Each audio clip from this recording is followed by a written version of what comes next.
पैमानों का राज बदल दिया। पिछले 30 वर्षों में 15 साल राष्ट्रीय जनता दल और 15 साल एनडीए और जदयू, भाजपा जदयू ने बिहार को इस कदर बर्बादी के कगार पर ला के खड़ा कर दिया कि बिहार का आज जितने भी यहाँ राजनीतिक पार्टियां हैं उसके तमाम जो एलचे वेलचे लोग हैं वो वीर जननायक कर्पूरी ठाकुर का नाम बेच करके सियासी पार्टियों को तालमेल करके अपनी तिजोरी भरने का काम करती है। जितने भी हमारे देश में जब अंग्रेज आए थे तो फ्री में चाय पिलाना फ्री में काम किया था और चाय पिलाते पिलाते उन्होंने 200 वर्षों तक हमारे देश पर राज किया। वही पॉलिसी आज के जो वर्तमान में जो पॉलिटिकल पार्टी है वो हमारे देश में कर रहे हैं। हमारे लोगों को 5 किलो अनाज फ्री दे करके, गैस फ्री दे करके हमारे बच्चों को अनपढ़ गवार बना कर रखना चाहते हैं। हमारे बच्चों को डॉक्टर इंजीनियर बनना नहीं देना चाहते हैं और हमारे बच्चों को अच्छी शिक्षा देना नहीं चाहते हैं, बेहतर स्वास्थ्य व्यवस्था देना नहीं चाहते हैं, अस्थायी रोजगार की व्यवस्था नहीं करना चाहते हैं ताकि ये लोग इसी तरह जीवन यापन करते रहें और हम लोग जो हैं इस पर राज करते रहें। और जब तक हमारे बच्चों को अच्छी शिक्षा नहीं मिलेगी, बेहतर स्वास्थ्य व्यवस्था नहीं मिलेगी, भगत सिंह जिंदाबाद, जिंदाबाद जिंदाबाद, क्रांतिकारी समस्तीपुर के साथी जिंदाबाद, जिंदाबाद जिंदाबाद, अली जिंदाबाद, जिंदाबाद जिंदाबाद, हमारे सक्रिय कार्यकर्ता मजदूर एकता पार्टी का जिंदाबाद, जिंदाबाद जिंदाबाद, मजदूर एकता जिंदाबाद। पैमानों का राज बदल दिया।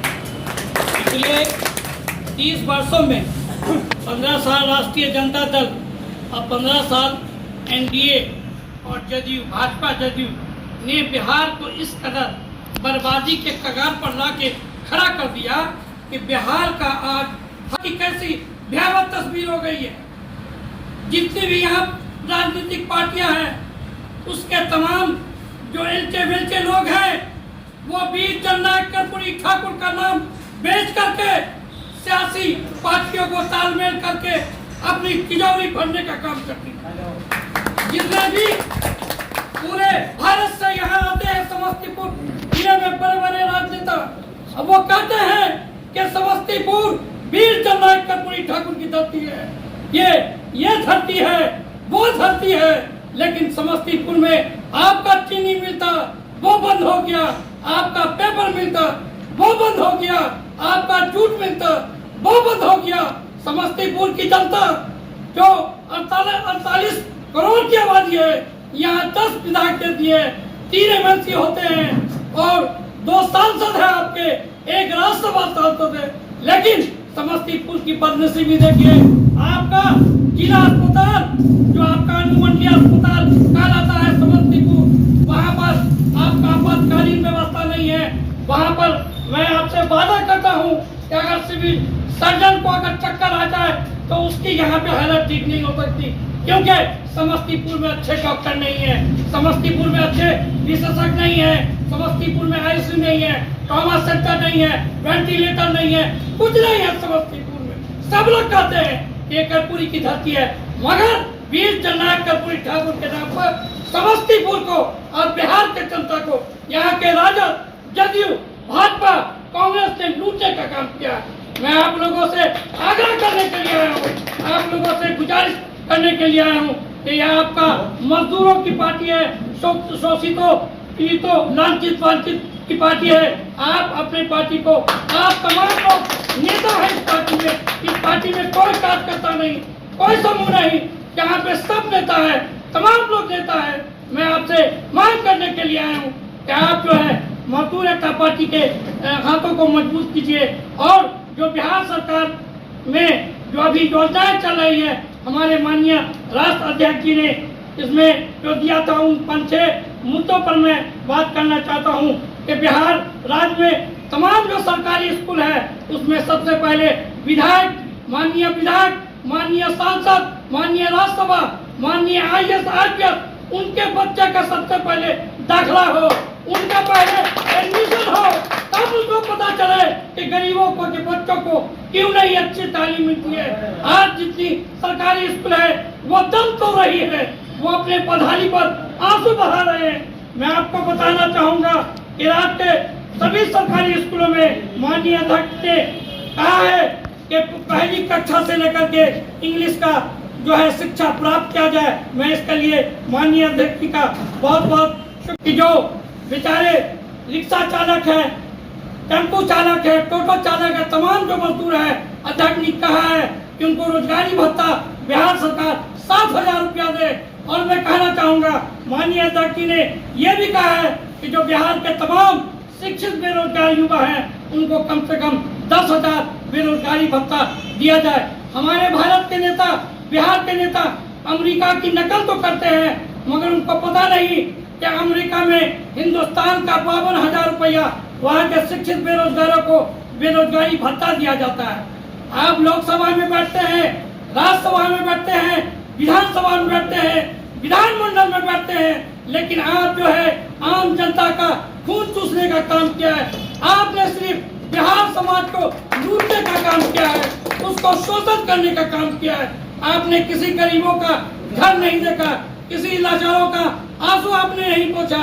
आपने बिहार के समाजवाद के नाम पर नकली ढांढस तैयार करके बिहार को लूटने का काम किया है। मैं आपसे ये मांग करने के लिए आया हूँ कि बिहार सरकार में जो वृद्धावस्था में जो वृद्ध लोगों को पेंशन दिया जाता है, माननीय अध्यक्ष जी ने कहा है कि दिल्ली में भी पेंशन दिया जाता है। जय हिंद, जय भारत, जय मजदूर एकता पार्टी, जिंदाबाद जिंदाबाद। आपकी पार्टी है मजदूर एकता पार्टी, ये पार्टी किन किन दिशाओं में काम करेगी और अभी जो मौजूदा हालात है इस पर क्या कहना चाहते हैं? मजदूर एकता पार्टी मजदूरों, किसानों और बेरोजगार नौजवानों पर काम करना चाहती है, इसलिए कि देश में जो हालात है मजदूरों का, किसानों का और बेरोजगार नौजवानों का, आज़ादी के 75 साल बीत जाने के बावजूद भी मजदूर का बेटा मजदूर ही बना, किसान का बेटा किसान ही बना, और बेरोजगार नौजवान जो है जो बेरोजगार थे उनका बेटा भी बेरोजगार ही बना। और जो बिहार में जो वर्षों से 75 वर्षों से जो प्लान हो रहा है बिहार से दूसरे राज्यों में, वो प्लान आज तक नहीं रुका। आज़ादी के 75 साल पूर्व भी मजदूर के पूर्वज थे, वो अंग्रेज़ के ज़माने में भी मजदूरी किया करते थे, और आज़ादी के बाद भी उनके जो बच्चे हैं आज भी मजदूरी करने के लिए मजबूर हैं। मजदूरों को बच्चों को जो शिक्षा मिलनी चाहिए थी वह शिक्षा नहीं मिली, जो रोज़गार की व्यवस्था होनी चाहिए थी वो रोज़गार की व्यवस्था नहीं हो पाई।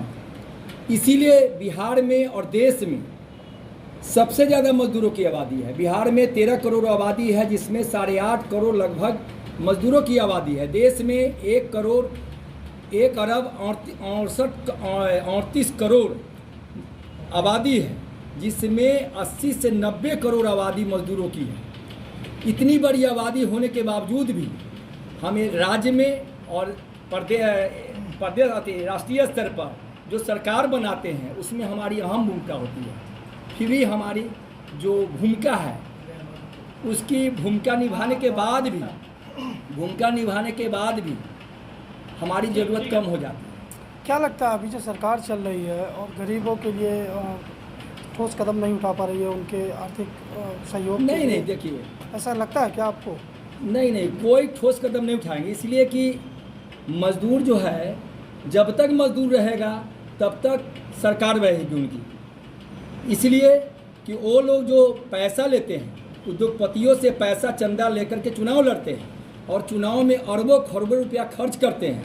एक विधानसभा का टिकट लेने के लिए किसी भी पॉलिटिकल पार्टी का 1 करोड़ से 2 करोड़ रुपया देना पड़ता है, और फिर चुनाव में 2 करोड़ रुपये खर्च करते हैं।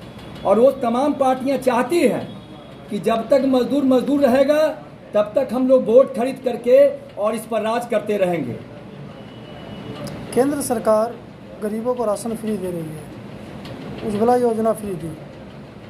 राज्य में जो सरकार चल रही है उनकी तरफ से भी पेंशन योजना वगैरह दी जाती है।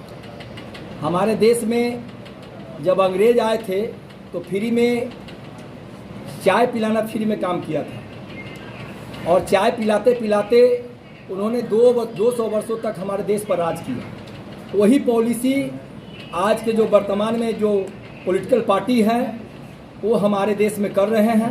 हमारे लोगों को 5 किलो अनाज फ्री दे करके, गैस फ्री दे करके हमारे बच्चों को अनपढ़ गवार बना कर रखना चाहते हैं। हमारे बच्चों को डॉक्टर इंजीनियर बनना नहीं देना चाहते हैं और हमारे बच्चों को अच्छी शिक्षा देना नहीं चाहते हैं, बेहतर स्वास्थ्य व्यवस्था देना नहीं चाहते हैं, अस्थायी रोजगार की व्यवस्था नहीं करना चाहते हैं, ताकि ये लोग इसी तरह जीवन यापन करते रहें और हम लोग जो हैं इस पर राज करते रहें।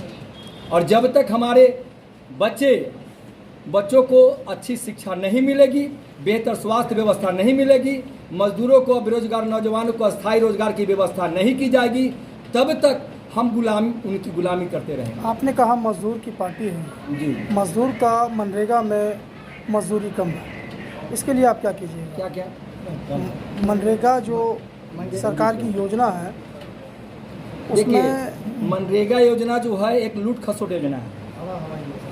मनरेगा योजना सरकार जो लोगों भी को योजना लेकिन रोजगार मिलता है उसमें? नहीं, उसमें रोजगार करके शोषण होता है। 204 रुपया अभी वर्तमान में लगता है कि 204 रुपया उसकी दिहाड़ी है।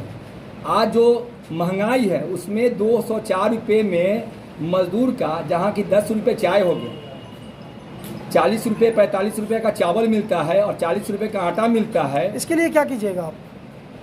हम लोग मजदूरों के लिए लड़ाई लड़ने चले हैं। मजदूरों के अस्थायी रोजगार की व्यवस्था करेंगे। सबसे सर्वप्रथम हम लोग शिक्षा की व्यवस्था करेंगे, बेहतर स्वास्थ्य की व्यवस्था करेंगे, अस्थायी रोजगार की व्यवस्था करेंगे और इसके लिए हम लोग अपना पॉलिसी तैयार करके रखेंगे। क्या नाम है? मेरा नाम सुरेश पटेल, प्रदेश अध्यक्ष मजदूर एकता पार्टी बिहार।